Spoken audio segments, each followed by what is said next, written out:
The title of this video is not clickbait. 10 years ago, I effectively stole 2 videos from 2 other creators, and it's been weighing on me, so I want to talk about it and talk about where my head was at when I did it, not to exonerate myself in any capacity, but really to try and explain my thinking behind it. But why now, right? Like I said, it's been 10 years since I did it, and no one's pressuring me to come out and speak about this. No one's like blackmailing me or saying that I need to confess or anything. To be honest, I don't even think anyone noticed. And that honestly might be the worst part of it. As I'm sure we all know, it's been over a year since a bald bearded guy released a video essay about plagiarism on YouTube. I'm of course talking about myself. I did that on May 8th, 2023, which is months before H-Bomb did it, so who's stealing from who now? Although to be honest, you know, he already made a plagiarism video before his bigger plagiarism video all the way back in 2017, so again, we come back to this question of like, why am I just now wanting to talk about this? This video came out last year, it's been over a year, why didn't I make the video that I'm making right now all the way back then? Or at the very least, why didn't I mention it in my own video about YouTube plagiarism? And to be honest, the main reason is because I didn't think what I did was that bad. I didn't take people's videos verbatim. I didn't plagiarize word for word, you know, sections or even entire videos. I saw videos that I really liked, and I took the topics of those videos and I sort of remade them in my own way without crediting the original source. And at the time, I was led to believe that that was okay, but we'll talk more about that later. Let's get into the actual videos, just so you can sort of see what I'm saying here. So 10 years ago, on August 20th, 2014, I posted a video, Howard the Duck was stolen from Marvel. It got a good amount of views, honestly, over 300,000 views, which was great for me at the time. I mean, it's still great for me. I'd love a video to hit that many views right now. This is a story, if you didn't know, about a comic book, like unofficial crossover between Marvel and Image Comics. There's a Spider-Man and Howard the Duck story, along with a Savage Dragon and Destroyer Duck story, and they sort of cross paths at a certain point. And it's a little complicated to get into, but basically the idea is that this unofficial crossover was a way of trying to, you know, steal the real Howard the Duck from Marvel into Image Comics. Hence the title, Howard the Duck was stolen from Marvel. There's my thumbnail that has this big clone with an interrobang and a big arrow. Classic 2014 NerdSync. How in the world did I make 7-minute videos back then? Anyway, it's a real story involving some real hijinks behind the scenes from the writers and creators of these comic books. And if you look in the description of my video, I do have a sources section. I've been trying to list the sources that I get for all my information since, you know, over a decade now. Unfortunately, this description is not entirely accurate, or at least not as full as it should be, because remember how I said this video was posted on August 20th of 2014? Here's a video that was posted August 7th of 2014 by Mr. Sunday Movies, who I consider a friend. He made a video, this video, that was an excerpt from his podcast, The Weekly Planet, where they talked about, as you can see in the title here, the great HTD switcheroo, the great Howard the Duck switcheroo, which is the same story that I go over in my video just a couple weeks later. And this is where I got the idea from. Now, they did frame their video in a different way, asking if they need a Howard the Duck movie. It was a conversation between the two of them on their podcast that was sort of edited into a video. So I don't believe that I plagiarized anything verbatim from their video, but I feel bad for not even mentioning them or crediting them in my description for like, this is where I got the idea from. And there's a reason for this. Again, I'm just trying to explain my headspace. I'm not trying to exonerate myself in any capacity here. I believed at the time that this was a real historical thing that happened, and nobody owns the history of the world. So I thought it was totally fair game to also cover the exact same topic, pretty much at the same time they covered it, just a few weeks later, but turning it into my own video, adding a little bit of my, you know, style on top of it, maybe some additional research. I don't really remember. I don't know. I just always felt bad that I so distinctly remember getting my video idea from their video, and just, yeah, not even mentioning them in the description or anything like that. I did have my own podcast back in the day called the NerdSync podcast, very clever. And I did have James on, Mr. Sunday, for a couple episodes, and I believe I did even tell him. I don't even know if it was recorded on mic or off mic, but I believe I just straight up said, like, hey, I got this video idea from you specifically because I thought it was cool. And, you know, he's a chill guy. He may have even said, you know, oh, that's okay. No one owns history. You can do whatever. Because that's just the sort of sweetheart that he is. He's great. I don't know. I just felt like it was time 10 years later to at least admit that, hey, that video that I did, I got from them. And I even feel bad specifically that my video has more views, 300,000 versus his 265,000. So I will leave a link to his video in this video's description if you want to go check it out. Gosh, I feel like I should watch these videos, like sort of react to them. Okay, hold on. I love intricate heists. I love a sweet heist. How ironic that, because like I could have turned this into a bit, right? The whole bit is that it's a heist, that they're stealing Howard the Duck from Marvel to take him to Image Comics. And I could have turned this into a bit where I tongue-in-cheek like stole this video concept from Mr. Sunday and the Weekly Planet while also calling attention to their video and being like, you know, hey, I got this idea from them, wink, wink, nudge, nudge, you know, go check them out, things like that. It would have been so easy to like fold that into the narrative of this video. Like I'm doing a meta heist for a video about a meta heist. Like, you know what I mean? Like it could have been so clever and would have shouted them out too, but I didn't. I didn't. Gerber enthusiastically replied, no. So like that's a sort of bit that I feel like a bit that I took, like me saying like, he replied, no, because that's what they did here. Years ago, and they're like, hey, do you want to write a Howard the Duck story? And he's like, not really. Gerber enthusiastically replied, no. So in the comic book crossover event, the villain of the story is Melf, aka the elf with a gun. It's an elf with a gun. Don't question too much about it. Yeah, I mean, and again, the villain is a character called the elf with a gun. He's like a magic elf. He's got a gun. He's been around for a while. I don't want to explain it. It's embarrassing that I couldn't even like write my own jokes and quips and things like that. Shoots Ringmaster to steal his hypnotic disc, but he doesn't grab it, and instead it's sent to evidence when the police show up to the crime scene. But there was a shipping error in evidence, and the hypnotic disc was sent to Chicago to Savage Dragon in the Image universe. So at least here, I'm going more in depth about the actual story of the comic than they did, which I think is good. So watching those videos back after all these years, like, I don't know, I was hoping that it wasn't as bad as I remembered it being. And in some ways it's worse because like the funniest bits are the main things that I stole. Even though I tried to expand upon the story of the comic book by diving in a little deeper, it's just embarrassing.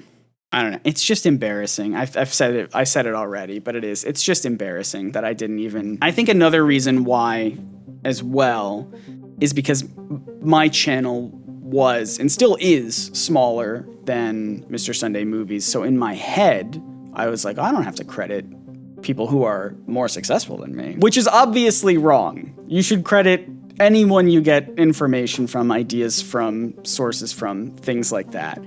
But you're gonna see that mentality continue to play out in my second example. So here's this video that I made, the mind-blowing meaning behind Groot's brilliant design. God, so many keywords in there. This was from November 12th, 2014, so same year, just a couple months later. 9 minutes long. How did I make such short videos back then? This video talks a lot about how you are supposed to see yourself in Groot. Like Groot is basically a cartoon character that is really easy to project yourself into based on some of the like analyses and findings and things like that from Scott McCloud's very seminal work, Understanding Comics, which I quote a lot in the video. I do at least cite that source, I'm pretty sure. God, I hope so. Hey, let's scroll down to the description here. Understanding Comics, Scott McCloud. Yay, I did it. Oh, thank God. You'll see here at the very end of this description, I have another YouTube video, 5 Reasons Groot is the Greatest Hero of the 21st Century. Now,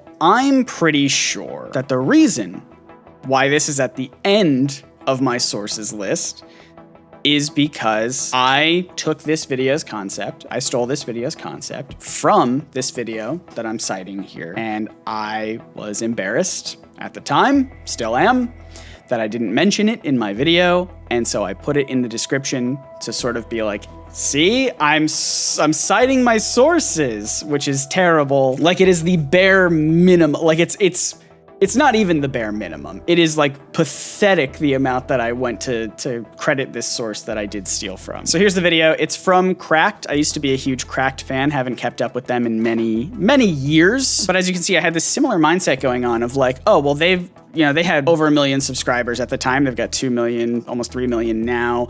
This video has almost 1 million views. I was like, I don't need to credit this source because they're more popular than me. They don't need my help. I guess, I don't know if that's the way I was thinking about it at the time of like, oh, citing sources is like shouting out people to help them rather than like, I don't know, being thorough and helpful for the audience who's watching and being like, here's where I got this information from, here's where I got these ideas from for further reading, for just credit in general. And this video is, shorter than my video, so I'm hoping that I added some additional context here. I am Groot. I am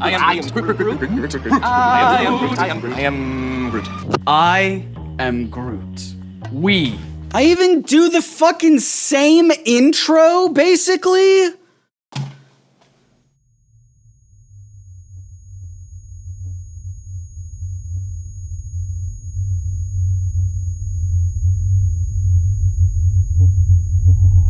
Man, I hate this. This is why we're here. This is why I'm here. To atone for my sins. Groot has inspired so much amazing art and costumes, a button that Grootifies websites. I did the fucking And you immediately DeviantArted up the cutest, Grootest drawings you could to a button that Grootifies every webpage ever. This is so much worse than the previous video. This is so much worse already, and we're not even a minute in. Yeah, so here's a very classic Understanding Comics panel that Alex here is describing. I believe this is Alex Schmidt. So that's the exact same image. It's a classic, to my credit, I guess. This is a classic, thing that people pull from. But still, the thing that makes this video different, in my opinion, is that the previous video that we talked about with Howard the Duck was a historical event, right? It was a thing that happened, and in my head, I was justifying covering it because it's a real thing that happened, and anyone can cover history. But this is an analysis of a character, a very specific analysis of a character that I got from someone else, and I tried to pass it off as my own. Hopefully I add more to it. I mean, I have 9 minutes in this video instead of 4.5, so fingers crossed. Jesus. Think of cartoons and animations with detailed or even photorealistic backgrounds. Oh my god, hold on. Is this origin of me talking about Scooby-Doo? Hey look, proof that I like Scooby-Doo. I'm specifically talking about the background art as well? Hold on. Think of cartoons and animations with detailed or even photorealistic background. Detailed background. I literally just made a video a couple weeks ago about the background art of Scooby-Doo. That is so wild to me that like, even back then I was thinking about it and I didn't even make a video about it. I'm glad I made a video now though, considering that video is also about crediting artists. What happens in this scene is pretty special, like this video by Cracked points out. Oh my god, I did it! Oh my god, I did it! Oh, I feel so much better, actually. I fully thought that I didn't mention Cracked at all in my video. Oh my god, I did.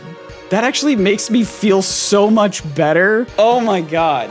I mean, I hate that I still took a lot from what they did, but at the very least, I did shout them out verbally in the video and have them linked in the description, so that's something. This is sort of, I don't know. This is sort of the thing though too, is that like, I credit that Cracked video for the speech. I'm talking about Groot's speech, and I'm saying, just like this Cracked video points out about Groot's speech. But what I'm neglecting to say is that the Cracked video also points out everything else that I'm saying right now. Everything else in this video, basically. I'm adding additional information, but the bones of the video are stolen, effectively. I don't know, it feels sneaky to me now looking back at it that I'm sort of like trying to pass it off as like, oh, I got this one part of my video from this cracked video, but I got most of my video from the cracked video. So it does make me feel better that I at least shouted them out. I genuinely didn't think that I did. So that's a relief at least. Maybe I did lie at the beginning when I said the title of this video isn't clickbait because like I hadn't watched these back. So I still genuinely think that I stole these videos, but at the very least, it's not, I don't know, it's weird to say it's not as bad as I remember it being. It's still bad though. I think it's definitely still bad. Not only that, but his body regenerates. Even if his arm is cut off, he'll just grow it back so he looks... So I talked about, this is another point that Alex talked about in the cracked video. That even if it gets damaged in a way that would give it more character, it grows right back into its original, literal stick figure. His motivations are a giant... All right, so that was an important line. This idea of Groot being an actual literal stick figure. I remember hearing that line in this video and thinking, that is so wild that you would put that as a joke in the middle of the video when that to me feels like the final punchy sentence at the end of a video. So that is exactly what I did. That I took that exact line of Groot being an actual literal stick figure and I made that the end line of my video. After all, he himself is a literal stick figure. What do you guys think? Boom. Someone else even like comments about it too, I think. Yeah, look at this. Axomite, literal stick figure, freaking genius. Thanks. I agree, which is why I stole it. So those are the two videos that I stole that have been haunting me for 10 years. I'm sorry I sort of made this more jokey than I intended to at the start. I've mentioned this before in other videos, but that's just sort of how I process uncomfortable feelings. And normally I wouldn't even make a video about something that was an uncomfortable subject for me, but it felt necessary, especially because we're still having this conversation about plagiarism on YouTube. I made a video calling out other creators for plagiarism on YouTube. And these are two videos that I made that I've taken credit for. And like I said, I don't think really anyone noticed. Maybe a handful of people, maybe. No one was pressuring me to make this video. No one was gonna make a call out or anything like that. I'm not that important, but I do think that it is important to be honest about this sort of thing. I just wanted to get it off my chest. One last thing I'll say about the Groot video here is that at the time I was in a Google Plus like group. Remember when Google Plus was a thing? I was in a group with a bunch of other creators, YouTube creators, and it was just sort of like a place where we could go to talk about our ideas and just thoughts about the platform and video, making videos and things like that. And I remember bringing up this idea. I said, here is a video from Cracked that I think is really good. And would it be wrong for me to make my own video out of it, to take this topic and make my own video out of it? And I was like, I'll add more details. I'll make it longer. I'll add my own personality. I've got some other things that I want to say about it, but really it is just this video that I'm sort of repackaging. And at the time, you know, in this group, it was being led by, you know, one of the classic YouTube gurus from back in the day. And he, in no uncertain terms, was like, do it, go for it. Ideas belong to nobody. And in a sense, like, yeah, I guess so, but like, I don't know, he never said to like, you know, just make sure to credit them or anything like that. I'm so glad that I thought to do that in the video because I genuinely didn't think that I did. Like, thinking back on it, I thought I was trying to avoid the connection altogether. So I'm glad that wasn't the case. And I'm not trying to like brush off my own responsibility by blaming it on, you know, this YouTube guru or whatever. Like, I'm not gonna say his name because it's not even worth it, but I just, like, looking back on it, it is just interesting to me to know that, like, even back then, 10 years ago, it was, like, totally normal to just take someone else's video as your own. In fact, that was what the best practices were, right? That's a YouTube guru told me to do it. Now, I'm the one who actually went through with it. I did it. Those are my actions that I want to, you know, take responsibility for. But I think that's important to keep in mind when we're talking about like modern day YouTube and like how, you know, things have changed and people are stealing and things when it's been that way. It's always been that way. And looking back on it, watching these videos, it is embarrassing. I've said it so many times throughout it. I hate that I did this, and I hate that I made a video calling out other YouTubers for their own plagiarism without coming clean about my own.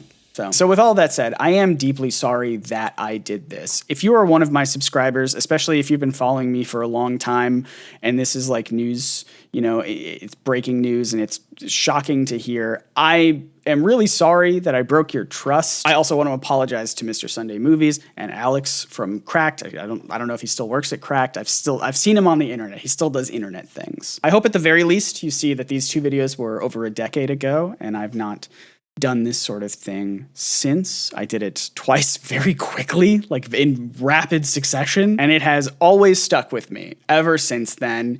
It has been a pit in my stomach for so long. I'm not looking for sympathy in any capacity. I just wanted to sort of clear the air a little bit. This is what I did in the past.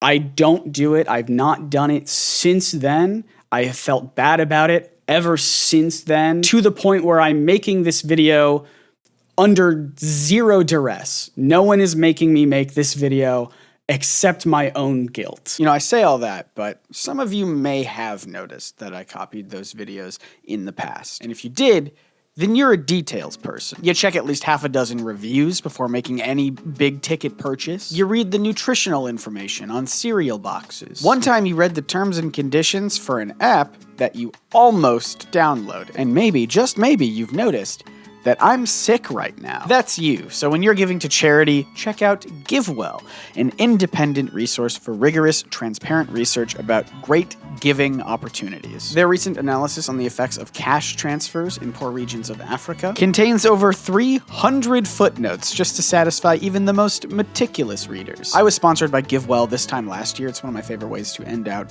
the year. And I was gonna do this funny bit where I was going to just copy and paste everything I said last year, like thematically tying into the videos concept, but I can't do that because they've somehow improved so much in just 1 year, but I'll try my best. GiveWell has now spent over 17 years researching charitable organizations and only directs funding to a few of the highest impact opportunities that they've found. Over 125,000 donors have used GiveWell to donate over $2 billion. That's billion with a B. That's more money than the human mind is capable of comprehending. Rigorous evidence suggests that these donations will save over 200,000 lives and improve the lives of millions more. GiveWell wants as many donors as possible to make informed decisions about high-impact giving, and heck, that's what I want too.